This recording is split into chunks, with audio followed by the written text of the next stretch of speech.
গয়না বানানোর নেশা আমার একেবারে নেই।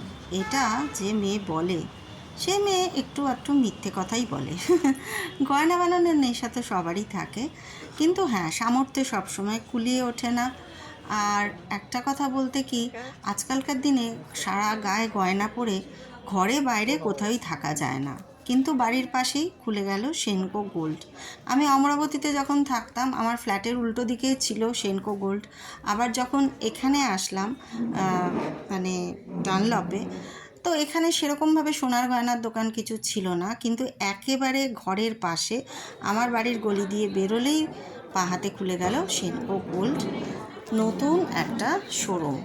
তো কী করব, যেহেতু পাড়ার লোক সেহেতু সব পাড়াতে এসেই এরা নেমন্তন্ন করে গেছিলো এদের তরফ থেকে, এবং বারবার বলে গেছিলো যেন যাই।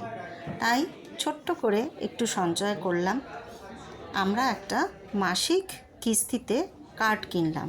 প্রতি মাসে টাকা জমা দিতে হবে, তাতে যা জমে 18 মাস পরে তারা একটা ইন্টারেস্ট দেয়। এবার তাতে তুমি গয়না কিনতেও পারো বা সেখানে আরও পরের বছরের জন্য জমাতেও পারো। এই হলো গল্প। টাটা।